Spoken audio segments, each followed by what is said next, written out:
नमस्कार.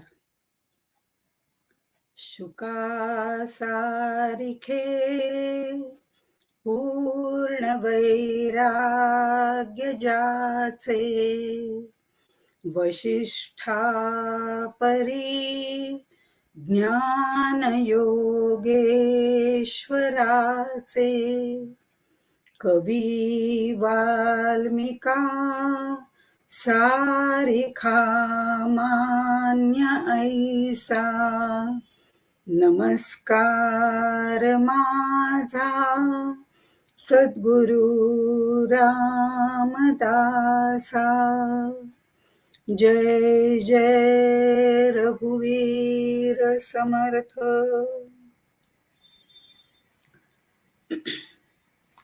सिद्ध साधक साधना या यूट्यूबच्या माध्यमातून सध्या दासनवमी निमित्ताने आपण अनेक प्रकारचं समर्थांचं वाङ्मय, त्यांचं चरित्र या सगळ्या गोष्टींचा अभ्यास करतोय.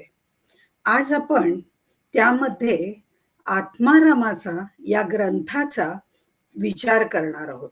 त्याची आपण सुरुवात करूया. मन हेची राम जनी मेघश्याम देही आत्मा राम पाहे डोळा पाहुनिया डोळा स्वरूपी मुरावे वाचेसी असावे राम नाम. जय जय रघुवीर समर्थ. श्रीमद दासबोध, मनाचे श्लोक, करुणाष्टक, अभंग, सवाया असे अनेक प्रकारचं समर्थांचं वाङ्मय आपल्याला माहितीच आहे, परिचित आहे, प्रसिद्धही आहे. पण त्यात सर्वात महत्वाची रचना म्हणून आत्मारामाला विशेष स्थान आहे. आपल्या वाङ्मयामध्ये समर्थांनी अंतःकरण ओतलेलं आहे, पण आत्मारामामध्ये त्यांचं हृदयच सापडतं. त्यामुळे बद्धानेच नाही तर सिद्धाने सुद्धा आत्मारामापासून परमार्थ शिकावा असं गोंदवलेकर महाराज सांगतात. आत्मारामदास बोध माझे स्वरूप स्वतः सिद्ध असे स्वतः समर्थ म्हणतात. त्या आत्मारामाचा आपण आज थोडक्यात विचार करणार आहोत. हळूहळू आपण त्यातले एक एक समाज बघत जाणार आहोत. वारकरी पंथाची जशी ज्ञानेश्वरी, हरिपाठ आणि अमृतानुभव ही प्रस्थानत्रयी आहे. उपनिषद, ब्रह्मसूत्र आणि भगवद्गीता ही शास्त्रग्रंथाची प्रस्थानत्रयी आहे. आत्माराम, दासबोध आणि मनाचे श्लोक ही समर्थ संप्रदायाची प्रस्थानत्रयी आहे. प्रस्थान ठेवणं म्हणजे एखादी यात्रा सुरू करणं, वाटचाल सुरू करणं. ज्या वेळेला संप्रदायाची यात्रा सुरू होते ती सुरू करण्याकरता त्याच्यासाठी भक्कम असे काही ग्रंथ असावे लागतात. त्यानुसार तो संप्रदाय ती वाटचाल सुरू करत असतो. आणि म्हणून आत्मारामाला, या प्रस्थानत्रयी मधल्या आत्मारामाला समर्थ संप्रदायामध्ये विशेष महत्व आहे. आत्मारामामध्ये फक्त माया ब्रह्म निरूपण, शाश्वत अशाश्वत, आत्मानात्म विचार म्हणजे शुद्ध आणि फक्त वेदांत भरलेला आहे. त्यामुळे साधक, मुमुक्षु आणि सिद्ध यांना आत्माराम प्रिय वाटतो. पण जो आपण ग्रंथराज दासबोध म्हणतो, 20 दशक 200 समास, त्याच्यामध्ये प्रपंच परमार्थ, ऐहिक पारलौकिक या सगळ्या विषयांचा त्याच्यामध्ये समावेश आहे. ऐहिक विषय आहे, व्यवहार ज्ञान आहे, मूर्ख लक्षण आहे, राजकारण आहे, संसार दुःख आहे. हे सगळे विषय असल्यामुळे प्रापंचिकाला मात्र आत्मारामापेक्षा ग्रंथराज दासबोध तो जास्त प्रिय वाटतो. दासबोध ग्रंथ जो आहे तो मोठा आहे आणि प्रवृत्ती निवृत्तींचं मिश्रण आहे. पण आत्माराम लघु शरीर आहे, निखालस निवृत्ती प्रधान ग्रंथ आहे, म्हणून त्याची योग्यता ही उच्च प्रतीची आहे. हा ग्रंथ लघु शरीर आहे म्हणजे छोटासा आहे, 5 समास 183 ओव्या एवढाच त्याचा विस्तार आहे. पण यामध्ये गहन अशा आत्मविद्येचा अभ्यास आहे आणि हा तत्वज्ञानावरील ग्रंथ आहे. समर्थांनी हा ग्रंथ टाकळी नाशिक इथे लिहिलेला आहे. या ग्रंथाचं आत्माराम हे नाव अगदी समर्पक असं आहे. मानवी जीवनाचा केंद्रबिंदू देहात राहणारा आत्माराम असतो. साधकांच्या जीवनातल्या साधनेचा केंद्रबिंदू आत्मारामच असतो आणि ब्रह्मानंदाचा केंद्रबिंदू आत्मारामच असतो. दासबोधाची रचना करताना म्हणजे ग्रंथराज दासबोध त्याची रचना करताना तो गुरु शिष्यांचा संवाद आहे. शिष्यांना विचारायचं, गुरूंनी सांगायचं आणि गुरूंनी त्याचं समाधान होईपर्यंत विश्लेषण करून सांगायचं. पण आत्मारामामध्ये शिष्यांनी सुरुवातीला काहीही प्रश्न विचारलेला नाही, तरीही समर्थांनी त्यांच्या शिष्याला हा ग्रंथ सांगायला सुरुवात केलेली आहे. म्हणजे असं म्हटलं जातं की उद्धव स्वामी जे समर्थांचे पहिले शिष्य आहेत, त्या शिष्याला सांगण्याकरता त्यांनी टाकळी येथे हा ग्रंथ लिहिला. आता ह्या आत्मारामाची साधना करून आत्मारामापर्यंत अनुभूती घ्यायची आहे आणि ब्रह्मानंद मिळवायचा आहे, असा हा ग्रंथ यांनी उद्धव स्वामींना सांगितला असं म्हटलं जातं. आता त्यांनी त्याच्याही आधी खरं म्हणजे 21 समासी दासबोध लिहिला होता. ग्रंथराज दासबोध वेगळा, 21 समासी वेगळा, आत्माराम वेगळा. तर 21 समासी दासबोध त्यांनी लिहिला होता आणि त्याच्यामध्ये मी पण निरूपण असा एक समास आहे आणि त्या समासामध्ये शिष्यांनी आपला अहंकार सोडावा असा त्यांनी उपदेश त्याच्यामध्ये केला होता.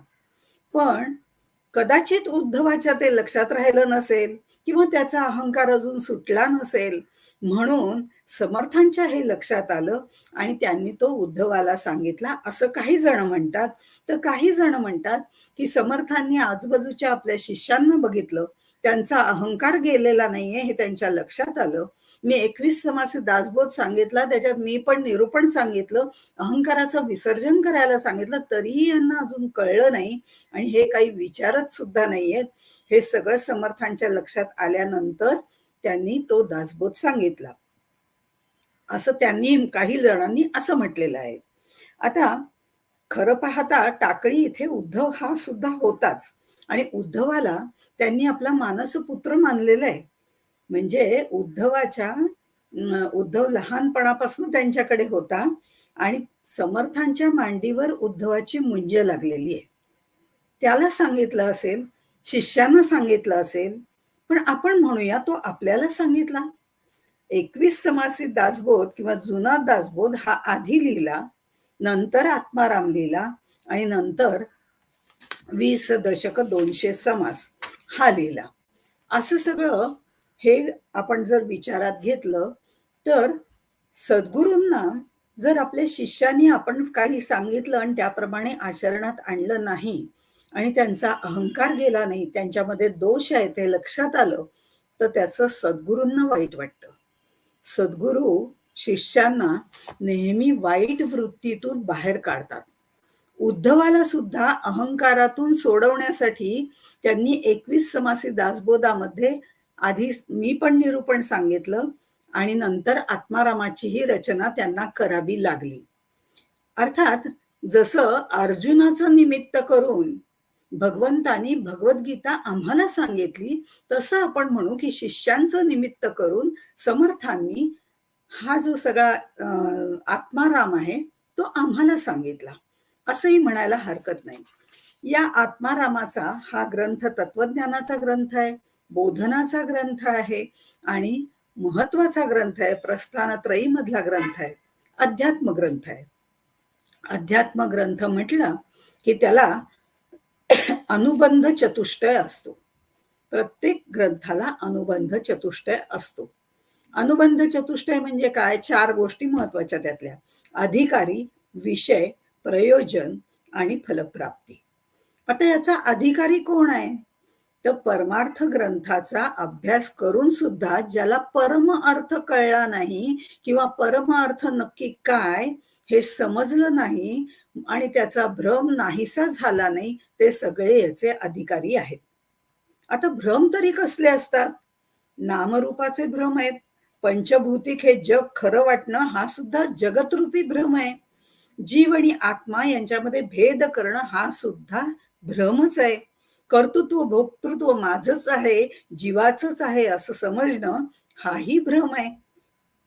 आत्मबुद्धीपेक्षा किंवा आत्मबुद्धी ऐवजी देहबुद्धीशी एकरूप होणं आणि मी म्हणजे देह हे समजणं हा सुद्धा भ्रमच आहे. म्हणजे असे सगळे भ्रम ज्यांना आहेत ते सगळे या ग्रंथाचे अधिकारी आहेत, त्याचा अभ्यास करण्याचे अधिकारी आहेत. म्हणजे आपण सगळे त्याच्यामध्ये येतो. इथे समर्थांनी ह्या ओव्या सुद्धा त्याच्यामध्ये जर आपण धरायच्या म्हटल्या या पूर्ण आत्मारामामधल्या, तर अधिकारी कोण आहे? तुआ आशंका नाही घेतली, परंतु मज तुझी चिंता लागली, काजे तुझी भ्रांती फिटली, नाहीच अद्यापी श्रीराम. हा त्याचा अधिकारी आहे. विषय काय आहे? तर माईक गोष्टींचा त्याग केल्यामुळे स्वस्वरूपाचा अनुभव येतो. या सगळ्या माईक गोष्टी आहेत त्या त्याच्या आहेत, त्यातनं बाहेर पडायचंय आणि स्वरूपाच्या अनुसंधानामध्ये राहून त्याची अनुभूती घ्यायची. आणि मग इथे समर्थ असं म्हणतात, म्हणून नाशिवंत ती तुका मळ, तुआ त्यजावा अमंगळ, तो गेलिया तूच केवळ, आहेस बापा श्रीराम. हा त्याचा विषय आहे. तत्वम असी हे आपल्याला सद्गुरू समजावून देत आहेत. मग हे सांगण्याचं प्रयोजन काय आहे? तर 21 समासी दासबोध झाल्यानंतर समर्थांची अशी अपेक्षा असते की माझा 21 समासी वाचला, मी त्याच्यामध्ये काय काय म्हटलंय ते सगळं ऐकलं, श्रवण मनन केलं, चिंतन केलं, आता आपले सर्व भक्त त्याचे आचरण सुद्धा करायला लागतात. पण तसं होत नाही ना. सगळंच जण सगळ्या गोष्टी आचरणात आणत नाहीत, आणू शकत नाहीत. किंबहुना एक तरी ओवी अनुभवावी असं वारंवार संत आपल्याला सांगतात. एक एक ओवी करून आपल्या ते आचरणात यायला लागतं.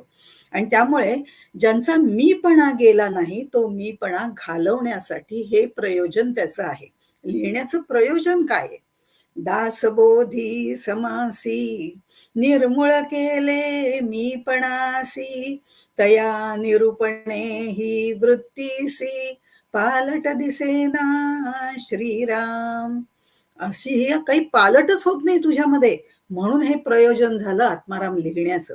आणि मग फळाची फळ काय आहे त्याचं? समर्थांचं ऐहिक फळ कधीच त्यांनी सांगितलेलं नाही. साधकांनी आत्माराम समजून घ्यायचंय, स्वस्वरूपाचा अनुभव घ्यायचा आहे, अज्ञानाची भ्रांती निवृत्ती करायची आणि उन्मनी अवस्थेचा प्रांतू ते तुझे स्वरूप हे लक्षात घ्यायचंय. अशा तऱ्हेने हे सगळं अनुबंध चतुष्टय हा प्रत्येक महत्वाच्या ग्रंथाचा सांगितला जातो, तो आपण पाहिला. आता याच्यानंतर समासाला सुरुवात होते. त्यातला पहिला जो समास आहे तो त्याग निरूपण समास आहे. तो आज आपण पाहणार आहोत. समर्थांनी शिष्याचं अज्ञान घालवण्यासाठी हा त्याग निरूपण समास सांगितला. साधारण पहिल्या 17 ओव्यांमध्ये परब्रह्म, शारदा, संत, सद्गुरू यांना त्यांनी वंदन केलेलं आहे. करण्याची पद्धत ही नेहमीप्रमाणेच आहे. कारण वंदन जे आहे ना ते आपल्याकडे ग्रंथारंभ ज्या वेळेला केला जातो त्यावेळेला वंदन करण्याचा प्रघात आहे, एक प्रकारची ती परंपरा आहे. आणि याच्यामध्ये वंदन जे आहे ते 3 प्रकारांनी केलं जातं. एक आशिष मागून म्हणजे आशीर्वाद मागून केलं जातं. दुसरं नमस्कार करून किंवा वंदन करून केलं जातं. ओम नमो जी आद्या वेद प्रतिपाद्या असं जे केलं जातं ते वंदन करून केलं जातं. ओम नमो जी नमन करून ज्याला म्हटलं जातं, वंदन करून नमस्कार करून केलं जातं. तिसरं वस्तू निर्देश करून केलं जातं. वस्तू निर्देश म्हणजे परब्रह्माचा निर्देश करून, प्रत्यक्ष परब्रह्माचा उच्चार नाही पण परब्रह्माचं वर्णन त्याच्यामध्ये समावेश झालेलं असतं. त्याचा निर्देश, वस्तू निर्देश, परब्रह्माचा निर्देश करून त्याचं वर्णन केलं जातं. अशा तऱ्हेने त्याचंही आपण वंदन अशी 3 प्रकारे केली जातात. हे जे वस्तू निर्देश आहे ना, ते आपल्याला अमृतानुभवामध्ये बघायला मिळतं. यदक्षरम मनाखेयम आनंदम मज केवलम, अशा पद्धतीने ते केलेलं आहे. इथे सुद्धा वस्तू निर्देश या पद्धतीने समर्थांनी वर्णन केलेलं आहे किंवा त्या वस्तूचं नमन केलेलं आहे. ग्रंथारंभी जे केलं जातं ते नमन गणेशाचं नमन किंवा परब्रह्माचं नमन केलेलं आहे.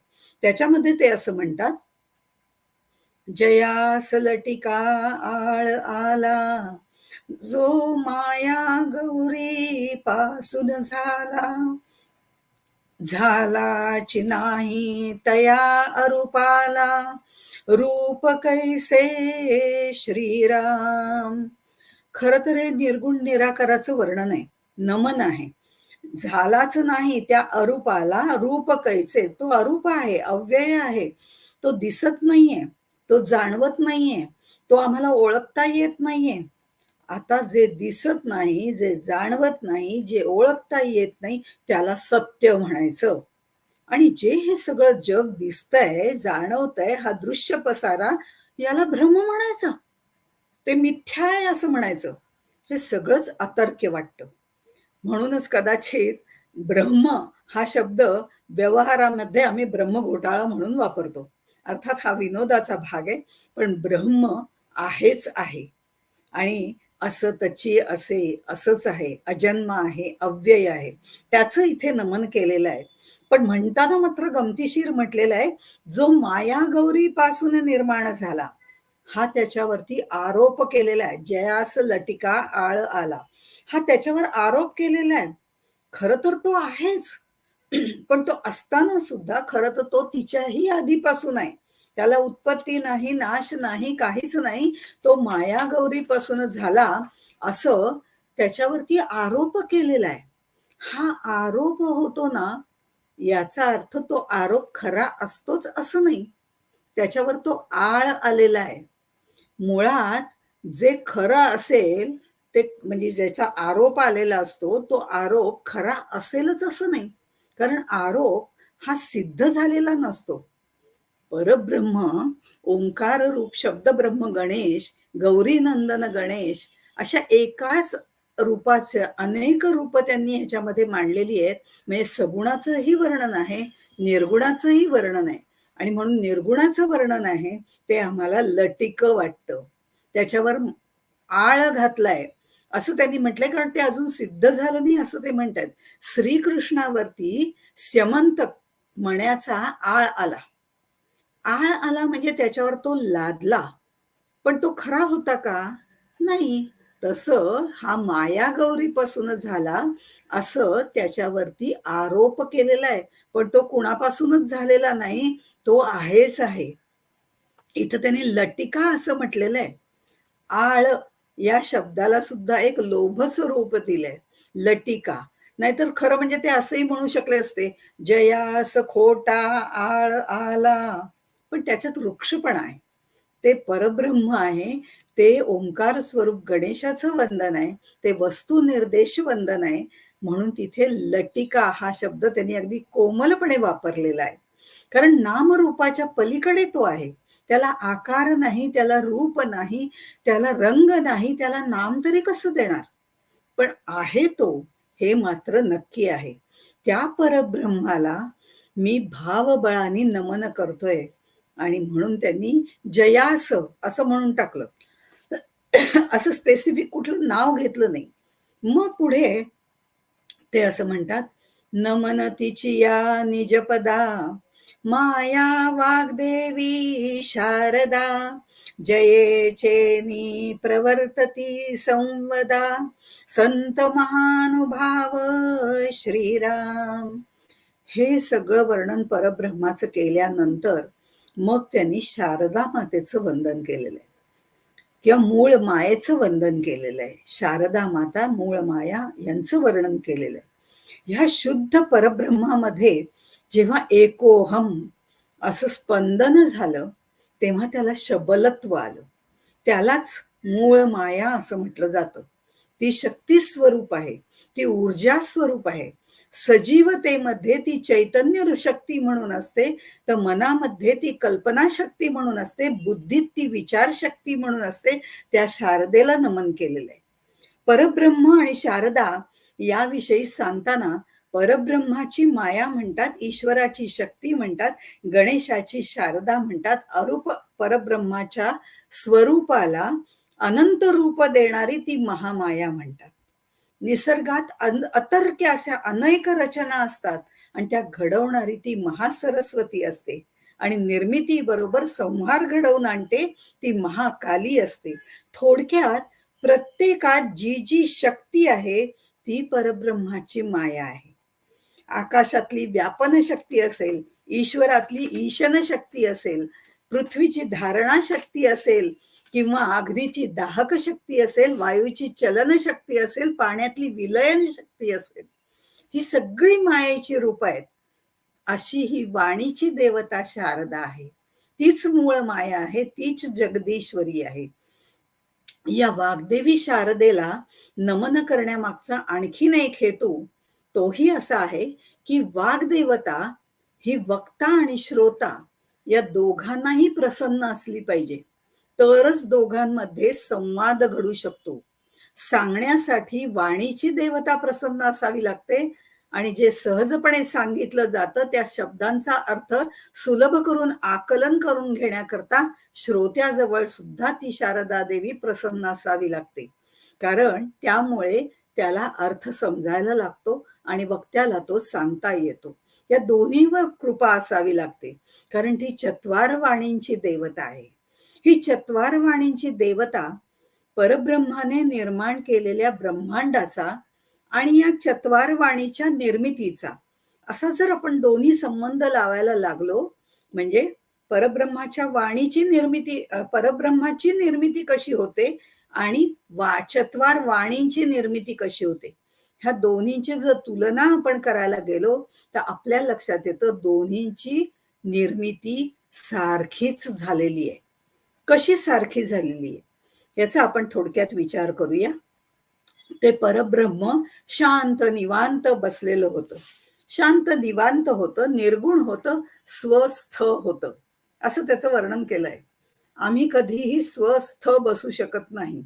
आज कंटाळाला काही करायचं नाहीये असं ठरवलं की आम्ही स्वस्थ बसतो, पण तरी सुद्धा विचार चालू असतात, हालचाल चालू असते. याचा अर्थ आम्ही शांत निवांत नसतो, जे परब्रह्म असतं. आणि आम्ही स्वस्थ तर अजिबातच नसतो. स्वस्थ कुणाला म्हणायचं? जो स्वमध्ये स्थित असतो त्याला स्वस्थ असं म्हटलं जातं. आणि म्हणून आम्ही तसे नसतो. आम्ही आमच्या स्वमध्ये स्थित नसतो, आम्ही स्वस्थ असतो. अशा पद्धतीने आमच्यात आणि त्या परब्रह्मामध्ये मुळातला फरक आहे. ते परब्रह्म शांत निवांत होतं. आणि तसंच ही जी आपल्या चत्वार वाणी आहेत, त्या चत्वार वाणी ज्या आहेत त्या परावाणीकडच्या जे पलीकडचं ब्रह्म आहे, बेंबीच्या पलीकडे जे आहे ते शांत निवांत असतं, निशब्द असतं. त्याला परेहून परता म्हणतात. परावाणी म्हणजे बेंबीच्या जवळ उत्पन्न होणारी वाणी आणि त्याच्याहून पलीकडचा तो परेहून परता, ते परब्रह्म. त्याला जेव्हा एकाकी न रमते असं वाटतं आणि त्याच्या मनामध्ये खळबळ होते, ती कार्यशक्ती चाळवली जाते, तेव्हा त्याला शब्द सुचायला लागतात. शब्द सुचायला लागतात म्हणजे परावाणीमध्ये आपल्या शब्दांची निर्मिती होते. त्याला रंग रूप आकार काही नाही, फक्त निर्मिती होते आणि ती फक्त बेंबीजवळ निर्माण होते. ते स्फुरण तिथे निर्माण होतं. ते शब्द आकार घेत नाहीत, ते फक्त सुचतात. ती मूळ माया असं म्हटलेलं आहे. परब्रह्माने विचार केला एकोहम बहुश्याम.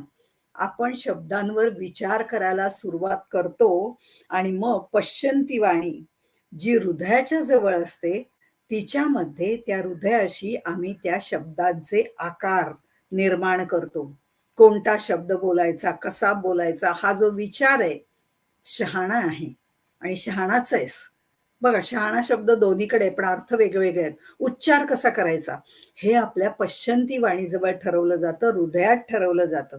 जसे एकोहम बहुश्याम म्हटल्यानंतर मूळ माया निर्माण होते आणि मूळ माया निर्माण झाल्यानंतर मध्यमा वाणीजवळ जे कंपन निर्माण होतं, इथे मध्यमा वाणी असते गळ्याच्या ठिकाणी, ती कंपन होऊन तिथे शब्दांची निर्मिती होते. हे शब्दांची निर्मिती जशी होते तसंच मूळ मायेचं सुद्धा पुढे गुणक्षोभिणी माया तयार होते. ही गुणक्षोभिणी माया आपल्या वैखरी रूपातनं जशी वाणी बाहेर प्रगट होते तशी अष्टधा प्रकृती बनून ती पृथ्वीमध्ये ब्रह्मांडामध्ये निर्माण होते. हा निर्मितीचा क्रम एकोहम बहुश्यामचा आहे. तसाच परापश्यंती मध्यमा आणि मग वैखरीतनं शब्द बाहेर पडणं ही आपली वाणीची निर्मिती आहे. म्हणून शारदा आणि गणेश हे दोन्ही तितकेच महत्वाचे आहे जसं परब्रह्म आणि माया. म्हणून त्यांनी तिथे ते शारदेचं वर्णन केलेलं आहे. मग सद्गुरूंना वंदन केलेलं आहे आणि या शक्तीला वंदन झाल्यानंतर सद्गुरु कृपेचा स्पर्श झाल्याशिवाय आत्मज्ञान होत नाही. सद्गुरु कृपेचा स्पर्श झाल्याशिवाय आत्मज्ञान होत नाही.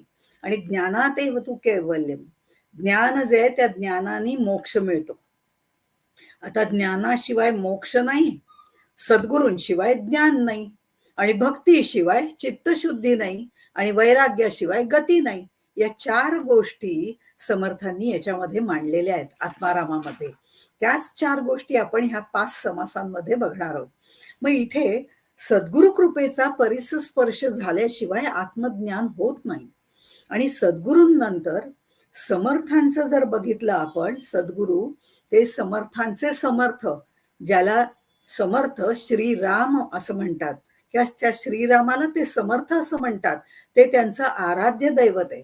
तो सगुण दाशरथी राम आहे, तसाच निर्गुण राम सुद्धा आहे. त्यानंतर मग त्यांनी ह्या रामाला वंदन केलेलं आहे. संत सज्जन श्रोते या सगळ्यांना वंदन केलेलं आहे.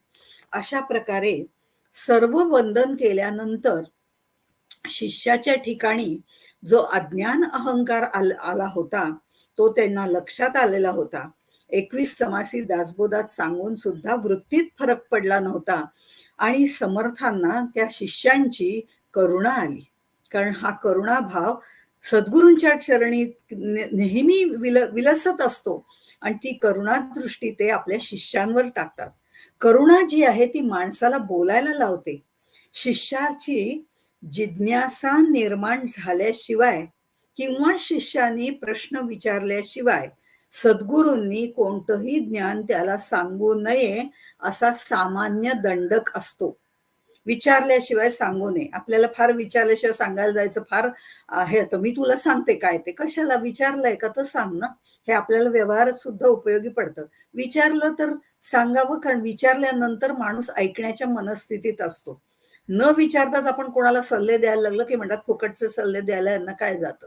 हेच सद्गुरूंच्या बाबतीत आहे की सद्गुरू सुद्धा शिष्याला जिज्ञासा निर्माण झाल्यानंतर शिष्याने प्रश्न विचारले तर नंतर गुरुनी त्याचं ज्ञान करून द्यायचंय, अगदी त्याचं पूर्ण निरसन होईपर्यंत, असा सामान्य दंडक आहे. पण समर्थांनी तो दंडक इथे मोडलेला आहे. शिष्यांनी कोणताही प्रश्न विचारलेला नाही. त्याला कुठेही असं वाटलं नाही की माझा अहंकार कमी झालेला नाहीये, आता मी काय करू, तो करायला पाहिजे, अहंकार हा परमार्थातला अडसर आहे, त्याला काहीही वाटलेलं नाही.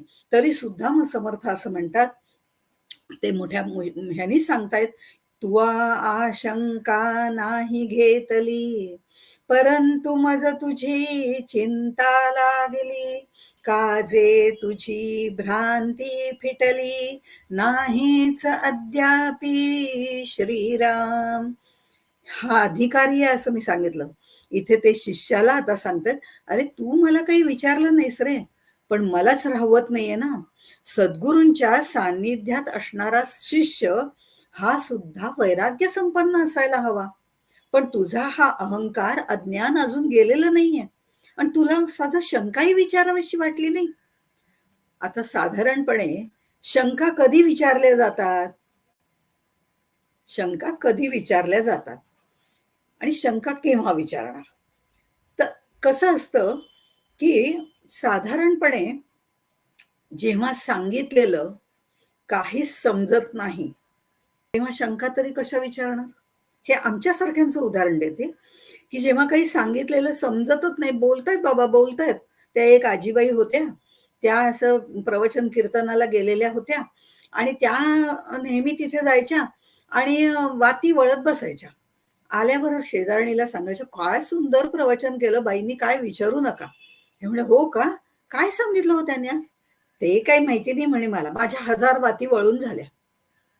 म्हणजे जिथे काही ऐकलेलंच नाही, त्यांना शंका याचं काही कारण नाही आणि सांगितलेलं काही समजलं नाही, तरीही शंका विचारण्याचा प्रश्नच येत नाही. आणखीन एक असं, की काही वेळेला बास, बास खूपच सांगितलं, पण ते सगळं डोक्यावरनं गेलं. काय शंका विचारणार? जे ऐकलं तेवढं बास झालं. आणखीन शंका विचारल्या, की आणखीन सांगत बसणार. त्याच्यापेक्षा सांगायलाच नको, विचारायलाच नको. म्हणून शंका विचारली जात नाही. आणि सगळ्यात महत्वाचा आणखीन एक भाव, सांगितलेलं सगळं मला कळलंय. हाही महत्वाचा अहंकाराचा भाव असतो. कळलंय आता काय शंका विचारणार? म्हणूनही शंका विचारल्या जात नाहीत. असो, हे कळलं, पण वळलं का हो? कारण कळणं हा प्रपंच असतो, पण वळणं हा परमार्थ असतो. त्यामुळे समर्थ असं म्हणतात, दासबोधी समासी निर्मूळ केले मीपणासी. त्या निरूपणे ही वृत्तीसी पालट दिसेना. हे प्रयोजन आहे.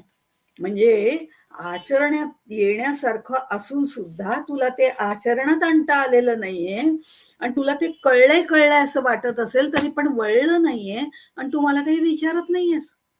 मग तू अजूनही देहबुद्धीच्या घोटाळ्यातच आहेस आणि तू मला काही नाही विचारलंस तरी मी तुला सांगणार आहे, कारण मला माझ्या शिष्यांची काळजी आहे.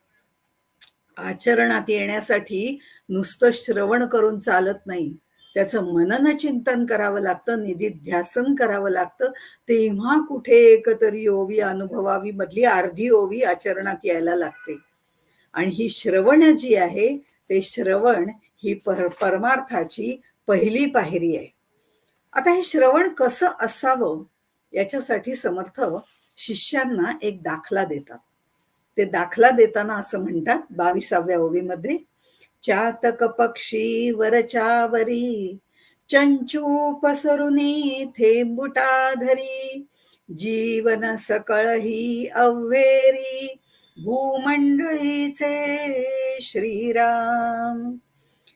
श्रवणासाठी चातक पक्षाची समर्पक उपमा समर्थांनी दिलेली आहे. अनेक संत ही उपमा देतात आणि ती सगळ्यांच्या आवडती उपमा असावी.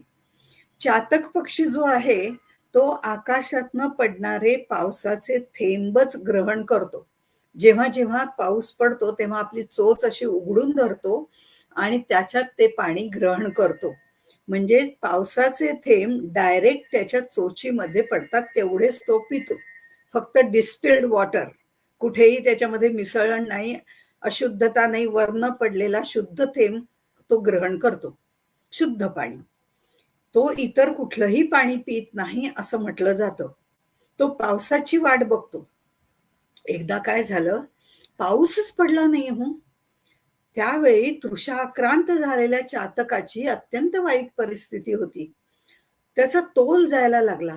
तो खरं म्हणजे गंगेच्या काठावर बसलेला होता आणि मग त्याचा जो तोल जायला लागला तेव्हा तो गंगेत पडला.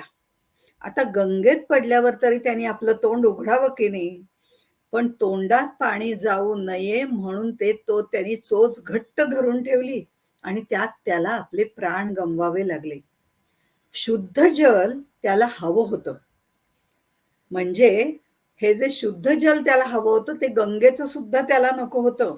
आम्हाला गंगेचं पाणी सुद्धा चालतं. उलट आम्ही म्हणतो की गंगा श्रेष्ठ आहे आणि त्या गंगेत स्नान केलं की आमची पापं धुवून निघतात. पापं धुवून निघतात, आम्ही पुन्हा करायला मोकळे असतो. पण गंगेत पडल्यावर सुद्धा त्या चातकाने तोंड उघडलं नाही आणि त्यांनी मृत्यू स्वीकारला, कारण शुद्ध जल. तसं आमचं श्रवण शुद्ध श्रवण असायला हवं, निर्मल असायला हवं, पवित्र असायला हवं आणि ते संतांचं असायला हवं. त्यामुळे ते महत्वाचं आहे. हे श्रवण शुद्ध असायला हवं. जे शब्द जे आहेत ते कानात शिरले जातात, ते मनपूर्वक ऐकले तर आपल्या हृदयात उतरतात आणि त्याचा खोल बुद्धीपर्यंत परिणाम होतो. जे ऐकायचं ते तन्मयतेने ऐकायचं आणि सद्गुरूंच्या वाणीतून ऐकलं तर दुधात शर्करा असाच तो योग असतो. श्रवणाच्या वेळी आपली श्रुती आणि स्मृती दोन्ही जागृत असणं अत्यंत आवश्यक असतं. आता इथे श्रुती स्मृती पुराणोक्त म्हणतात त्यातलं नव्हे हं. इथे श्रुती जे मी म्हणते ती श्रवण म्हणजे कान ऐकण्याची प्रक्रिया ते आणि स्मृती म्हणजे स्मरण या अर्थाने मी इथे हे दोन शब्द वापरले. नाहीतर श्रुती आणि स्मृती याचा अर्थ वेगळा आहे. पण आपली श्रवणाच्या वेळेला श्रुती म्हणजे आपली कर्णेंद्रिय एकाग्र असली पाहिजे आणि आपल्याला स्मरण झालं पाहिजे इतक्या तन्मयतेने आपण ते ऐकायला हवं. असा सगळा अर्थ त्यातनं बाहेर येतो. म्हणून त्यांनी ही चातकाची उपमा दिलेली आहे. आणि मग ते असं म्हणतात, मग त्यांना समर्थ ज्या वेळेला हे सगळं शिष्याला सांगत असतात त्यावेळेला त्या शिष्यालाही वाटतं अरे आपलं काहीतरी चुकलंय की काय. हे म्हटल्यावरती साहजिकच आईच्या हृदयाते जी असते हृदयाची द्रावकता ती सद्गुरूंच्या चरणी असतेच, सद्गुरूंमध्ये असतेच. ते आपल्या शिष्याला असं म्हणतात, तू समर्थांचे लेकरू अभिमाने घेतला संसारू, अभिमान टाकिता पैल पारू, पावशील बापा श्रीराम. अरे तू समर्थांचं लेकरू आहेस. समर्थांचं म्हणजे मी मगाशी सांगितलं तसं रामदासांना आपण समर्थ म्हणतो, पण समर्थ रामदास त्यांच्या श्रीरामाला समर्थ म्हणतात. हा दाशरथी राम, सगुण राम, परब्रह्म राम तो आहे. त्या निर्गुण परब्रह्माचा तू अंश आहेस, तत्वमसी. अरे तो तू आहेस, हे तुझं शुद्ध स्वरूप आहे. आणि हे असताना हा अभिमान कुठला घेतला रे तू? हा अभिमान अहंकार ह्या घोटाळ्यात कुठे पडलास? आणि म्हणून तू त्याच्यामध्ये पडल्यामुळे तो अशुद्धपणा तुझ्यामध्ये आलेला आहे अहंकाराचा. मग हे अहंकार अभिमान आलं कुठून? आमच्यात सुद्धा 8 प्रकारचे अभिमान असतात, अहंकार असतात. 8 प्रकारचे. देहाभिमान आमच्यामध्ये असतो. मी म्हणजे देह, मी म्हणजे देह हे अज्ञान किंवा देह म्हणजे देह बुद्धी हे अज्ञान तर आहेच आहे आणि हे अज्ञान आमचं कारण आहेच. पण अहो साधं साधं आमच्या देहाचाही आम्हाला अभिमान असतो, अहंकार असतो. मी सुंदर आहे, मी शूर आहे, मी गोरी आहे, मी बलवान आहे, काय वाटेल ते अभिमान आपल्याला या देहामुळे प्राप्त झालेले असतात. आता आपला जो परमेश्वरापर्यंत जाण्याचा जो भाव आहे ती भावना कळण्याइतका अहम सूक्ष्मपणे असायला काही हरकत नाही. पण इथे अहम अहंता अहंकार आणि दर्प असं जेव्हा सुरू होतं तेव्हा मात्र अहंता अहंकार दर्प याचा नाशच करावा लागतो. हा अहंकार आम्हाला देहाभिमानाचा निर्माण होतो, तसा कर्माभिमानाचा सुद्धा होतो. कारण कर्म करणं ही हा माणसाचा स्वभाव आहे. तो कर्म केल्याशिवाय स्वस्थ बसूच शकत नाही. हे आम्ही जाणतो, गीता आम्हाला सांगते. म्हणून गीता सांगते अरे कर्म कर ना, तो तुझा स्वभावच आहे, पण निष्काम कर्म कर. आम्ही तसं नाही करत. आम्ही कर्म करतो आणि मी हे केलं, मी ते केलं, माझं असं आहे, माझं तसं आहे, मीच ते करते, माझ्याशिवाय कोण करणार? असं वगैरे आम्ही त्याला जोडत राहतो. हा जो आहे ना, हा मी जोडलेला तो अहंकार आहे. म्हणजे कर्तृत्व भाव जो आहे तो सगळा आम्ही आमच्याकडे घेतो. आपोआपच त्याचा भोक्तृत्वपणा आमच्याकडे चिकटतो. हा कर्माभिमान आहे. नंतर येतो तो आम्हाला जात्याभिमान येतो, कुळाभिमान येतो, देशाभिमान येतो. मी अमुक तमुक जातीचा. आमच्यात हे चालत नाही, करावंच लागतं. हीच आमची कुळपरंपरा आहे. आमचं हे खानदान आहे. आमची ही कुळपरंपरा आहे. असे कित्येक गोष्टी आम्ही फालतू सांगत असतो, की जो हा सगळा अभिमान आहे जातीचा, कुळाचा, हा सगळा जो आहे तो केवळ आणि केवळ अहंकार वाढवणारा आहे. खरं तर त्याची आवश्यकता नसते. तेही आपण पुढे बघणार आहोत. देशाभिमान हेही मी म्हटलं. देशाभिमान आवश्यक तेवढा जरूर असावा. पण इतर देशांना कमी लेखणं हे तितकंच चुकीचं आहे. वेगवेगळ्या जातीतले, कुळातले, देशातले चांगले गुण आत्मसात जरूर करावेत. ते आपल्यात जरूर घ्यावेत. त्याचा उगीच वृथा अभिमान बाळगूच नाही. आमच्यात हे चालत नाही. कशाला चालत नाही? चालतं, सगळं चालतं. पण काय चांगलं, काय वाईट हा विवेक जो आहे ना, सारासार विवेक तो करता आला पाहिजे. म्हणजे हे जे सगळे जातीचे, कुळाचे, देशाचे जे अभिमान आहेत, जात्याभिमान, कुळाभिमान, देशाभिमान, हे सगळे थोतांड आहेत. हेही तितकंच खरं आहे. इतकंच कशाला हो, काही काही ठिकाणी मी ते असं म्हटलेलं बघते, की आम्ही पुणेकर. पुणेकर असं मी पुण्यात आहे म्हणून मी पुणेकर म्हणते. तसंच आम्ही मुंबईकर, आम्ही नागपूरकर, आपण व्हॉट्सअपवर कितीतरी वाचतो. सगळ्यांच्याच बाबतीत पण एक आपलं उदाहरण द्यायचं म्हणून मी पुणेकर म्हटलं. असं काही पुणेकरांना दुखवायचंय वगैरे असं नाही, कारण मी पुण्यातलीच आहे हेही तितकंच खरं आहे. म्हणजे बघा हाही अहंकारच आहे. म्हणजे आम्ही पुणेकर, त्याच्यात आम्ही अमुक-अमुक पेठेतले, त्याच्यात मी कोथरूडची. अरे बापरे! केवढा अभिमान! जगाच्या नकाशावर जर बघितलं, ब्रह्मांडामध्ये पृथ्वी, त्या पृथ्वीमध्ये भारत, भारतामध्ये महाराष्ट्र, महाराष्ट्रातलं पुणं, पुण्यातलं कुठलं तरी एक कोथरूड हे ठिकाण, त्यातली एक सोसायटी आणि त्यातल्या एका फ्लॅटमधली मी क्षुल्लक एक. म्हणजे तरीही आम्हाला आमचा अहंकार सोडवत नाही. जगाच्या नकाशावर आमचं स्थान किती नगण्य आहे हे आमच्या लक्षात येऊन सुद्धा त्याचा उपयोग होत नाही. धर्माभिमान. आम्ही धर्म या शब्दाचा अर्थ सुद्धा संकुचित करून टाकलेला आहे आणि तो आमच्या जातीशी जोडलेला आहे. अत्यंत चुकीचं असं हे वातावरण निर्मिती करण्यासाठी केलेलं असं ही गोष्ट आहे. खरं म्हणजे धर्माभिमान हा अगदी वेगळा आहे. धर्म म्हणजे तरी काय याची व्याख्याही वेगळी आहे. धर्म कशाला म्हणतात? अगदी धर्मो रक्षति वगैरे वगैरे अशी सगळी संस्कृत व्याख्या सांगून उगीचच आपलं पांडित्य दाखवण्यापेक्षा आचरणाच्या दृष्टीने कोणती महत्वाची व्याख्या आहे ते आपण बघूया. पाण्याचा प्रवाहीपणा, अग्नीची दाहकता हा त्यांचा धर्म आहे. आता पाण्याचा प्रवाहीपणा आणि अग्नीची दाहकता हा त्यांचा धर्म आहे. कुठेही जगाच्या पाठीवर जाऊ दे त्यांचा धर्म ते सोडत नाही. पाणी प्रवाहीच असतं आणि अग्नी इकडचा गरम आणि अमेरिकेतला परदेशातला थंड असं मुळीच नसतं. तिथेही गरमच असतो. दाहकता त्याच्यामध्ये असते तीच इथे असते. त्यामुळे तो दाहकता अग्नीची हा त्याचा धर्म आहे. पाण्याचा प्रवाहीपणा हा त्याचा धर्म आहे. तसा मानवता हा मनुष्याचा धर्म आहे आणि मनुष्यानी मानवतेच्या धर्माने वागावं असं सांगितलेलं आहे आपल्या कथा पुराणांमधनं. पण त्याची विपरीत व्याख्या केली जाते आणि ती जातीशी जोडली जाते. हे अत्यंत चुकीचं आहे. पण पूर्णपणे पाहायचं नाही आणि मनुस्मृती उगीच जाळायला निघायचं यासारखे काही लोक असतात आपल्याकडे. पण आपला तो विषय नाही म्हणून तो इथे सोडून देऊ. पण मानवता हा माणसाचा धर्म आहे. त्या नात्यांनी वागायला पाहिजे हे आपण विसरतो आणि फुकटचे धर्माभिमान आपण धरतो. ते आचरण जे आहे, जो मानव मानवतेच्या दृष्टिकोनातून वागतो तो खरा मानव असतो. बाकीचे मनुष्य प्राणी असतात. हे खरं आचरणाचं शास्त्र आहे. पुढचा ज्ञानाभिमान. व्यावहारिक ज्ञान बरचसं असलं की त्यालाही वाटतं की एवढ्या एवढ्या अमुक अमुक काय 16, 17, 20 डिग्र्या आहेत. हा अहंकार निर्माण होतो. मी एवढा शिकलेला बाकीच्यांना काही कळतच नाही वगैरे वगैरे.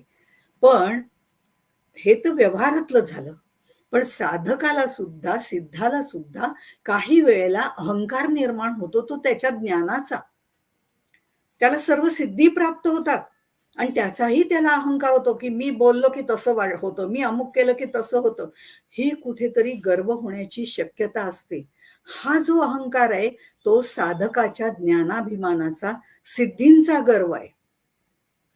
आता ह्या सिद्धी भगवंत खरं म्हणजे साधक सिद्धावस्थेत जाताना त्याला देतच असतो की कुठेतरी हा ह्याच्यातच मिसळून राहू दे, म्हणजे माझ्यापर्यंत यायला नको. तो त्याच्यात अडकला की त्याला परब्रह्माचं ज्ञान व्हावं वगैरे असं वाटत नाही. म्हणून त्याच्यात अडकवण्यासाठी ही निर्माण केलेलं एक जाळं असतं. पण यातनं सुद्धा ज्या वेळेला तो सिद्ध बाहेर पडतो की मला सिद्धी नको आहेत, मला तू पाहिजे, तुझं दर्शन पाहिजे आणि दर्शन हवं असेल तर प्रदर्शन करण्याची आवश्यकता नसते, कारण प्रदर्शन हा प्रपंच असतो आणि दर्शन हे परमार्थ असतं. पण आपली एक गंमत म्हणून सांगते की आम्हाला नक्की माहितीये की 8 सिद्धी ज्या आहेत त्या आम्हाला 100% प्राप्त होणार नाहीत. कारण तेवढी आमची तपश्चर्या नाही, आम्ही सिद्धत्वापर्यंत जाऊही शकत नाही, या जन्मात तर नक्कीच नाही. पण तरीही ना, सामान्य माणसाला एक सिद्धी अगदी अगदी हवीच असते आणि ती कशी मिळवायची हे कलियुगात त्याला नक्की माहिती असतं. ती म्हणजे प्रसिद्धी. ही प्रसिद्धी सगळ्यांना हवी असते. पण सिद्ध जो असतो, जो ज्ञानी पुरुष असतो, त्या प्रसिद्धीलाही परांमुख असतो. हा त्याच्यातला विशेषता किंवा विशेष भाव आहे. म्हणून त्याला प्रदर्शन करायला आवडत नाही. कारण तो म्हणतो प्रदर्शन म्हणजे प्रपंच आहे, प्रदर्शन म्हणजे व्यवहार आहे, दर्शन म्हणजे परमार्थ आहे. आणि या परमार्थापर्यंत जायचं असेल तर ज्ञानाभिमान सुद्धा त्यागावा लागतो. मोक्षाभिमान सुद्धा आहे. आता हा मोक्षाभिमान जो आहे त्या अभिमानाचं स्वरूप असं सांगता येत नाही. कारण मोक्ष प्राप्तीसाठी सतत अनुसंधानामध्ये राहावं लागतं. पण मोक्ष मिळाल्यानंतर कधीही आपल्याला त्याचा अभिमान होत नाही. पण मोक्ष मिळण्यापूर्वी एक अशी स्थिती असते की आपल्याला वाटतं आपल्याला मोक्ष मिळाला. पण खरा तो मोक्ष नसतो. मला मोक्ष मिळाला, मला मुक्ती मिळाली, मला परब्रह्माचं ज्ञान झालं. याचाच अर्थ त्रिपुटी आली आणि त्रिपुटी आली म्हणजे द्वैत आलं आणि ह्याचा उल्लेख नंतर आपण करणार आहोत म्हणून एवढं बोलते की त्रिपुटी आली म्हणजे मला ज्ञान झालं. म्हणजे ह्याच्यामध्ये 3 गोष्टी आल्या.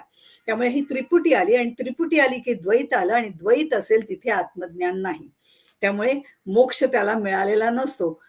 मला मोक्ष ज्ञान झालं असं जो म्हणतो त्याला मोक्ष झालेला नसतो, त्याला त्याचा अभिमान आलेला असतो. अशा पद्धतीने आपण मनाच्या श्लोकात सुद्धा म्हटलेलं आहे त्यांनी, देहे बुद्धीचा निश्चयो दृढ झाला, देहातीत तो हित सांडित गेला, देहे बुद्धी ते आत्मबुद्धी करावी, सदा संगती सज्जनांची धरावी. अशा तऱ्हेने हे 8 अभिमान सांगितले. देहाभिमान, कर्माभिमान, जात्याभिमान, कुळाभिमान, देशाभिमान, धर्माभिमान, ज्ञानाभिमान आणि मोक्षाभिमान असे हे सगळे अभिमान त्यांनी सांगितले. आणि मग त्यांनी आपल्याला सांगताना असं म्हटलेलं आहे, शिष्याला सांगताना असं म्हटलेलं आहे की त्यागसी सकळ वैभवाला आणि विश्वाससी माझिया बोला, तरी मी घालीन रे तुझला जेथील तेथे श्रीराम. 30वी ओवी आहे त्याग निरूपणातली. आपण एकदम उडी मारली कारण याच्यामध्ये आपण बरचसं कव्हर केलेलं आहे. हे ज्यानी तुला निर्माण केलंय ना, त्यांनी तुला दिलेल्या बुद्धीच्या जोरावर तू त्याचा शोध घ्यावास म्हणून त्यांनी तुला निर्माण केलेलं आहे. त्यालाच तू विसरलास. या सर्व बाह्य विकारी जगतामध्ये या मायेमध्ये गुंतलास. त्याला तुझ्यापेक्षा वेगळं मानलंस. खरं तर तू आणि तो तत्वमसी, तो आणि तू एकच आहेस हे मी इतकं सांगतोय तरी तुझ्या लक्षात आलं नाही. आणि त्या परमेश्वराला तुझ्यापासून वेगळं मानलंस, विभक्त मानलंस, तेव्हाच तू मायेत गुंतलास.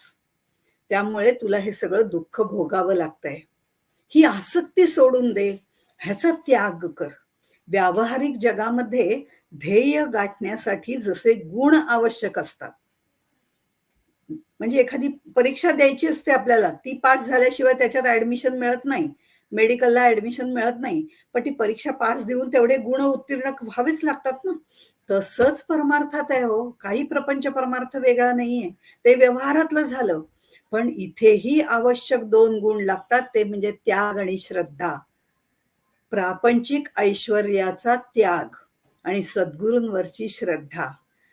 आपल्याला कल्याणाची गोष्ट सगळ्यांना माहितीये. कड्यावर उभे राहिलेले असताना समर्थ त्याला म्हणतात, अरे कल्याणा छाती छाती उडाली, पकड पकड. आता छाती उडाली पकड. एका क्षणाचाही विलंब न लावता कल्याणाने उडी मारली आणि तो छाती पकडायला गेला. कुठलाही विचार केला नाही. अहो मी पडेन ना, काही काय सांगताय, कड्यावरनं उडी मारायची का, मला कशी छाती पकडता येईल, वाऱ्याबरोबर गेली. एकही अक्षर नाही. उडी मार की मारली. सद्गुरु आज्ञा. म्हणजे सद्गुरु आज्ञा म्हणजे आज्ञा आणि ती पाळणं म्हणजे सत्याचं लक्षण, कर्तव्य. कारण तेच आपले योगक्षेम पाहणारे आहेत, आपल्याला सांभाळणारे आहेत, तेच सद्गुरु आहेत. ही दृढ श्रद्धा होती. म्हणजे इथे निष्ठा आणि श्रद्धा या दोन गोष्टीत थोडासा फरक आहे. खरं काही वेगळा फरक नाहीये, पण श्रद्धा जी आहे ती मनाच्या पातळीवर असते आणि मनाच्या पातळीवरनं जाताना ती श्रद्धा जेव्हा दृढ होते, त्यावेळेला ती निष्ठेच्या पातळीवर म्हणजे बुद्धीच्या पातळीवर जाते. बुद्धीच्या जोरावर. म्हणजे श्रद्धेला मनाचं अधिष्ठान असतं आणि बुद्धीला आणि निष्ठेला बुद्धीचं अधिष्ठान असतं. मग ती पुढची झेप घेतली जाते आणि एकदा निष्ठा असली की तिथे चलबिचल नसते. आणि म्हणून इथे सद्गुरू सांगतायत त्या सद्गुरूंबद्दल दृढ श्रद्धा आणि निष्ठा हवी. आणि मग सद्गुरू त्याला असं सांगतायत, तू जर आपलं हे सगळं वैभव टाकून दिलंस ना, त्याचा त्याग केलास ना, माझ्या शब्दावरती दृढ निष्ठा ठेवलीस ना, माझ्यावर तुझी श्रद्धा असेल ना, तर मी तुला तुझ्या स्वस्वरूपी नेऊन ठेवीन. कारण स्वस्वरूप हेच तुझं उगमस्थान आहे. तिथपर्यंत मी तुला नेऊन ठेवीन. हे सद्गुरूंचं वचन आहे. कुण्या मंत्र्यासंत्र्याचं नाही, आज दिलं आणि उद्या मोडलं. हे सद्गुरूंचं वचन आहे. फक्त दोन गोष्टींची मला गरज आहे, ती म्हणजे श्रद्धा आणि त्याग. हा त्याग करायला तुला शिकलं पाहिजे आणि त्यागात म्हणजे शांती निर्माण होते. श्रद्धा आणि निष्ठा ही सद्गुरूंच्या चरणी अर्पण करावी लागते. इथे समर्थ म्हणजे आपले सद्गुरू जे असतात ते आपल्याला सांगतात, वैभव टाकायला सांगतायत. त्यागसी सकळ वैभवाला असं त्यांनी म्हटलंय. म्हणजे वैभवाला टाकायला सांगतायत. आम्हाला जे सरप्लस झालंय, जास्त झालंय, हे ना मला जरा जास्तच आहे, घेऊन टाक तुला, असं आम्ही सहजपणे काही वेळेला म्हणतो. खूपच साड्या झाल्यात, तुला आवडल्यात का या 2-3 तू घेऊन जा. साडी अगदी क्षुल्लक गोष्ट, पण बायकांचं आवडीचं उदाहरण आहे म्हणून सांगितलं. हा, म्हणजे जे सरप्लस झालंय ते देऊन टाक म्हणत नाहीये. आम्हाला त्याचा कंटाळा आलाय ते देऊन टाकायला सांगत नाहीये. आम्ही पटकन दिलं असतं ना, पण तसं ते म्हणत नाहीये. अहो, ते तरी कसं दिलं असतं माहिती नाही, कारण 2-2, 3-3, 4-4 वर्ष जे आम्हाला लागत नाही, अशा गोष्टी आम्ही माळ्यावर साठवून ठेवतो. इथे समर्थ वैभवाचा त्याग करायला सांगतायत. हे जे वैभवाचा त्याग करायला सांगतात, हे वैभव कुठलं आहे? जे जे गोष्ट, जी जी गोष्ट मी आणि माझेशी निगडित आहे, ते सर्व, माझं शरीर, माझी बायका मुलं, माझं घरदार, माझा पैसा अडका, माझं शरीर, माझा जमीन जुमला, माझं शिक्षण, माझी नोकरी, माझे अमुक अमुक वगैरे, आपण लांबू तेवढी माळ लांबेल ही. आणि या सगळ्याच्याहून श्रेष्ठ, श्रेष्ठ म्हणण्यापेक्षा त्या दृष्टीने कनिष्ठ, पण वैभवाच्या दृष्टीने मीपणा, हा माझा देहाभिमान आणि आता सांगितलेले 8 अभिमान जे माझ्या मीला चिकटलेले आहेत, हे मी माझेला जे निगडित आहे ना, ते सगळं वैभव टाकून दे. याचा अर्थ बायका मुलांचा त्याग करायला सांगितलेला नाही, त्यांच्या आसक्तीतनं दूर हो. त्याचा त्याग म्हणजे त्याच्यातल्या ज्या आसक्तीचा आहे त्याचा त्याग करायचा आहे. कारण आसक्ती आसक्ती है, ज्या नाही सक्ती, तिला घालवायचंय, तिला बाहेर ढकलायचंय, त्यांच्याबरोबर आनंद घ्यायचाय, पण तरी सुद्धा आसक्तीत राहायचं नाहीये. हे फार महत्वाची गोष्ट आहे. कारण त्यांच्या आसक्तीमध्ये आम्हाला क्षणभंगूर सुख मिळतं आणि क्षणभंगूर सुखामध्ये शेवटी दुःखाचाच अनुभव येतो. मुळात अंतःकरणात त्यागवृत्ती असावी लागते. त्यागवृत्तीच्या अभ्यासाने आपोआपच भोगवृत्ती कमी व्हायला लागते आणि भोगवृत्ती कमी झाली की आसक्ती हळूहळू नाहीशी होते. भोगी मन जे आहे ते जीवाचं दास्यत्व करतं, सुख दुःख भोगतं. तर त्यागी मन जे आहे ते निस्संग होऊन आत्मानंदामध्ये रमतं. त्यागात शांती निरंतरम, असं भगवद्गीता सांगते. ज्यामुळे मुळात अंतःकरणामध्ये त्यागवृत्ती निर्माण करावी लागते. वरवर खूप काय काय देतो आपण, पण दिल्यानंतर 10 वेळा बोलून दाखवतो, त्याला त्याग म्हणत नाहीत बरं का. इथे समर्थ शिष्याला अतिरिक्त गोष्टी सांगत नाहीत, ऐहिक वैभव टाकायला सांगतायत, त्याचा त्याग करायला सांगतायत, त्याच्या आसक्तीचा त्याग करायला सांगतायत. आणि मग ते सांगतायत, तुझे अढळ पद गेले, तुला मायेने वेढा लाविले, ते जरी तुझे तुझ दिधले, तरी मज काय देशील श्रीराम. आता बघा, ही ओवी आपण घेऊया. मनुष्य जेव्हा मातेच्या गर्भात असतो, त्यावेळेला सतत देवाला प्रार्थना करतो. मला इथनं सोडव बाबा, मला इथनं सोडव बाबा, तूच एक आहे, मी काही वेगळा आहे का? तू आणि मी एकच आहोत. मला या यातनांमधनं सोडव. आता मी फक्त बाहेर आलो ना, की तुझा आणि तुझाच शोध घेईन, मी दुसरा विचारच करणार नाही. आता भगवंत आहे हो, प्रेमळ आहे, त्याला त्याची दया येते. भगवंत करुणाकर आहे. मनुष्याच्या शब्दावर विश्वास ठेवून भगवंत त्याची सुटका करतो गर्भावासातनं. जीव जन्माला येतो. नर्स जी असते ती त्याला अगदी स्वच्छ घासून पुसून व्यवस्थित स्वच्छ करते. बाकीचं जास्त वर्णन करत नाही. आणि हे जेव्हा ती सगळं घासून पुसून स्वच्छ करते ना, तेव्हा परमेश्वराबद्दलचा त्याचा सगळा भाव, त्याला परमेश्वराला त्याने दिलेली वचनं सगळं स्वच्छ करून टाकते. आणि मग त्या जीवाला मायेच्या दुपट्यामध्ये बांधते आणि आम्हाला दाखवायला आणते. हा जीव जो आहे ना, तो त्या दुपट्यामध्ये अडकतो. दुपट द्वैतामध्ये अडकतो. हे जे द्वैतामध्ये अडकतो ते मायेत येतो. म्हणजे दुपट म्हणजेच द्वैत, बर का. किती आपले शब्द सुद्धा मराठी भाषेतले इतके सुंदर आहेत, पण आपण त्याचा अर्थच उलगडून घेत नाही. कारण दुपट्याला सुद्धा वरती बरेच तुकडे तुकडे तुकडे जोडून केलेलं असतं, खाली एक सलग लावलेलं असतं. हे जे सलग आहे ते परब्रह्म आहे आणि वरचे तुकडे तुकडे म्हणजे सगळे आम्ही आहोत. पण हे जे दुपट आहे ते द्वैतात आम्हाला नेतं. आम्ही परब्रह्माला विसरून जातो आणि सोहम सोहम म्हणणारा जो जीव आहे तो कोहम कोहम म्हणायला लागतो आणि आपलं स्वरूपच विसरून जातो.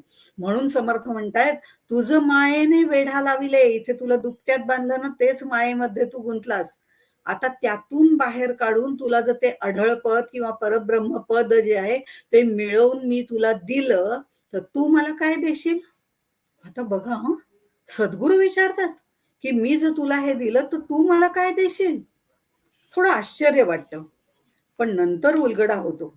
कारण समर्थ असं म्हणतात, आमुची प्रतिज्ञा ऐशी, काही न मागावे शिष्यांशी, आपणा मागे जगदीशासी, भजत जावे श्रीराम.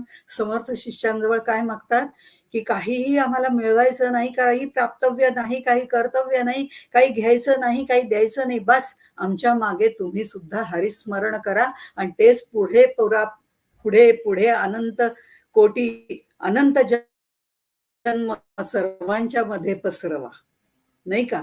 हे ते मागतात. आणि इथे मात्र असं म्हणतात, शिष्यांचं कल्याण होण्यामध्ये त्यांना जास्त आनंद मिळणार असतो. त्यावेळेला ते शिष्याला काहीही नको असं म्हणतात. आणि आता मात्र इथे आत्मारामामध्ये म्हणतात की काय काय मला देशील, तू मला काय देशील ते सांग. तर शिष्यही त्यांना म्हणतो, हा काय ठीक आहे, तुम्ही म्हणाल ते मी तुम्हाला देईन, कारण व्यवहार आहे ना शेवटी. तुम्ही मला आढळपद देणार तर मला तुम्हाला काहीतरी द्यावं लागणार. तर म्हणे मग काय देऊ तुम्हाला, बोला तुम्हाला काय पाहिजे. सद्गुरूंना काय कशाची कमी आहे हो.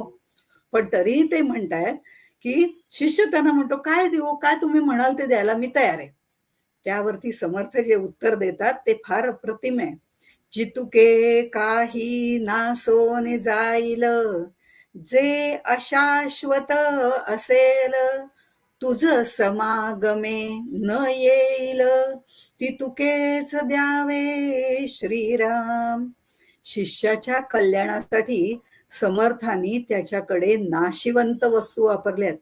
शिष्यांनी त्या सद्गुरूंना अर्पण करावा असं सुचवलंय. जे तुला गरजेचं आहे ना ते तुझ्याजवळ ठेव. तुझं पाप पुण्य मला मुळीच नकोय, पापही नको आणि पुण्यही नकोय. ते तुझ्या बरोबर येणार आहे तर तू घेऊन जा. मग तुझ्या बरोबर काय काय येणार आहे ते बघ ना. आणि जे तुझ्या बरोबर येणार नाही ना ते सगळं नाशिवंत आहे, ते तू मला देऊन टाक, बाकी मला काही नको. आता आपल्या बरोबर काय येणार आहे आणि आपल्या बरोबर काय आपल्या इथे काय सोडून जायचं आहे, हा महत्वाचा मुद्दा आहे. तर असं म्हटलं जातं, धनानी भूमौ पशवश्च गोष्ठे, भार्या गृहद्वारे जनस्मशाने, देहश्चितायाम परलोक मार्गे, कर्मानुगो गच्छति जीव एकहा. धन जे आहे ते इथे भूमीवरच राहणार आहे. आत्ताच्या भाषेत सांगायचं झालं तर बँक बॅलन्स वगैरे जे काय स्विस बँकेत असू दे, नाही तर कुठेही असू दे, 7 पिढ्यांसाठी जमवलेले असू दे, ते सगळं कमवलेलं इथंच राहणार आहे. तुमच्या बरोबर काही येणार नाही. ब्लॅक व्हाईट काय असेल ते सगळं. पूर्वीच्या काळी गुरढोर होती, त्यामुळे त्यांनी पशवश्च गोष्ट असं म्हटलेलं आहे. पूर्वीच्या काही जे गुरढोरं म्हणजे पशुधन होतं, ते सगळं गोठ्यातच राहणार आहे. आता आपण असं म्हणूया की आपल्या ज्या काही गाड्या घोडी आहेत, वेगवेगळ्या प्रकारच्या मॉडेल्सच्या कार वगैरे, कितीही कमवा तुम्ही हो, त्या सगळ्या गॅरेजमध्येच राहणार आहे. आणि बायको काय, बायको घराच्या दारापर्यंतच येणार आहे. नातेवाईक, मित्र, आप्तेष्ट स्मशानापर्यंत येणार आहेत. आणि तू ज्याला देह देह देह समजतोयस, तो सुद्धा तुझा चितेवरती नष्ट होणार आहे. यातलं काहीच तुझ्या बरोबर येणार नाही. आणि तेच सगळं मी मागतोय. म्हणून जे तुझ्या बरोबर येणार नाही, जे नश्वर आहे ते मला दे. हाच कळीचा मुद्दा आहे. आणि हा जो कळीचा मुद्दा आहे, तो त्याच्यावरती शिष्य सुद्धा अजून तेवढा पारंगत झालेला नाहीये. तो शिष्य म्हणतो, तो शिष्य म्हणे जी दिधले, स्वामी म्हणती पद लाधले, आता तू आपले काही मानू नको श्रीराम. शिष्य सुद्धा मोठ्या अभिमानाने, म्हणजे अजून अभिमान गेलेला नाही. तुम्ही म्हणताय ना की नाशिवंत काय काय पाहिजे, दिलं, अगदी काही हरकत नाही, मी सगळं तुम्हाला देऊन टाकलं. अहो, इतकी सोपी गोष्ट आहे का? घरदार, पैसा, अडका, मान, मरातब सोडून द्या, ठीक आहे ते देऊ.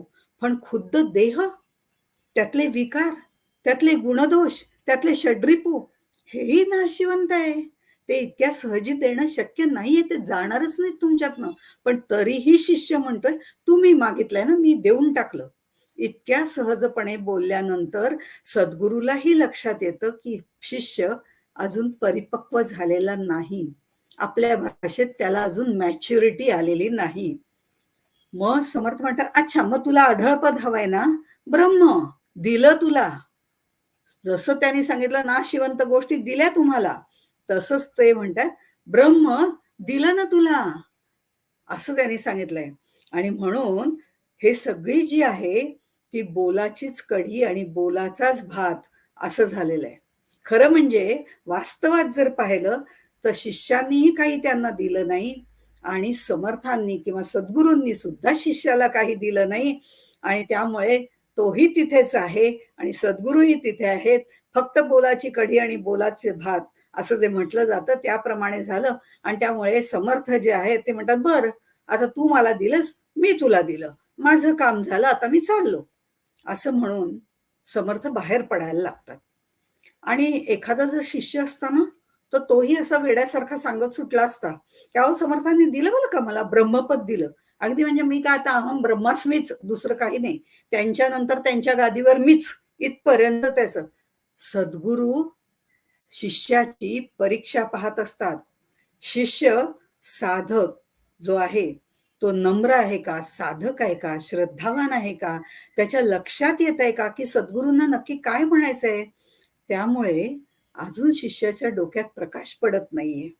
मग हा शिष्याला मी म्हणतो की तुला मिळालं ना ब्रह्मपद, चला आता मी निघालो, असं म्हणून ते जायला निघतात.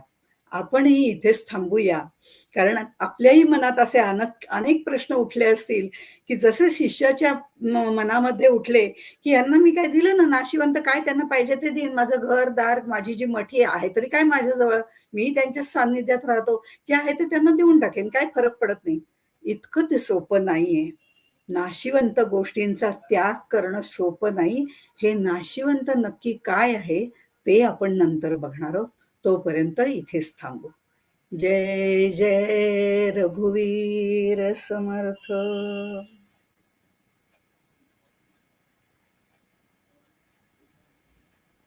श्री राम जय जय